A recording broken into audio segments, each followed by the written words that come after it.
வன்னியர் சங்கத்தின் 46ஆம் ஆண்டின் துவக்க விழாவையொட்டி விழுப்புரம் மாவட்டம் தைலாபுரம் தோட்டத்தில் பாமக நிறுவனர் ராமதாஸ் சங்கத்தின் கொடியை ஏற்றி வைத்தார். அந்த காட்சிகளை நாம் நேரலையில் பார்த்து வருகிறோம்.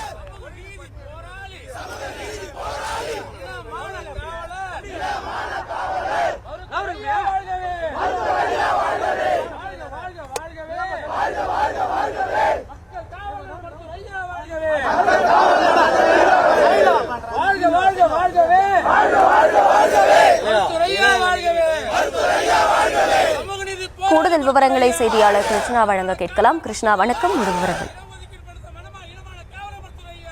வன்னியர் சங்கத்தின் 46ஆம் ஆண்டின் துவக்க விழா இங்க தைலாபுரம் தோட்டத்தில் அருகே இருக்கக்கூடிய அந்த கார்ல் மார்க்ஸ் பெரியாருடைய சிலை அருகே இருக்கக்கூடிய அந்த கொடிக்கம்பத்தில் கொடியை ஏற்றி வைத்து பாமக நிறுவனர் ராமதாஸ் தற்போது அனைவருக்கும் அந்த தொண்டர்களுக்கும் இனிப்புகளை வழங்கி உற்சாகமாக இந்த 46ஆம் ஆண்டு துவக்க விழாவை கொண்டாடி வருகின்றனர்.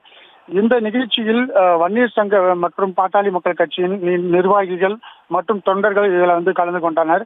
இதனைத் தொடர்ந்து செய்தியாளர்களை சந்தித்த பாமக நிறுவனர் ராமதாஸ் தொடர்ந்து இந்த வன்னியர் இடஒதுக்கீட்டிற்காக தொடர்ந்து போராட்டத்தில் நடத்தி வருவதாகவும் இந்த போராட்டத்தின் காரணமாக தற்போது அதற்கான தொடர் போராட்டங்கள் நடைபெற்று வருவதாகவும் தெரிவித்திருந்தார்.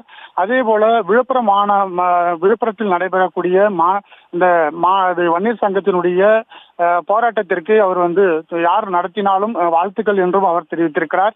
இந்த போராட்டத்தை அனைத்து நிர்வாகிகளும் தொண்டர்களும் அவரொரு பகுதியில் இந்த தொடர்ந்து நடத்த வேண்டும் என்றுதான் நான் கூறியிருக்கிறேன்.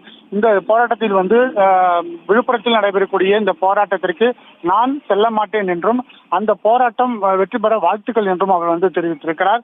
மேலும் தொடர்ந்து அவர் செய்தியாளர்கள் கேள்விக்கு பதிலளித்த அவர் பூம்புகார் மாநாட்டிற்கு, அதாவது மகளிர் மாநாட்டிற்கு அன்புமணி ராமதாஸை அழைத்தீர்களா என்ற கேள்விக்கும் அவர் பதிலளித்திருந்தார். யார் வேண்டுமானாலும் வரலாம், யார் வேண்டுமானாலும் வரலாம் என்றும் யாரும் வரக்கூடாது என்று தடுக்க முடியாது என்றும் அவர் தெரிவித்திருக்கிறார். இதையை தொடர்ந்து அவர் சற்று மனம் மாறி இருப்பதாகவே தெரிய வந்திருக்கிறது.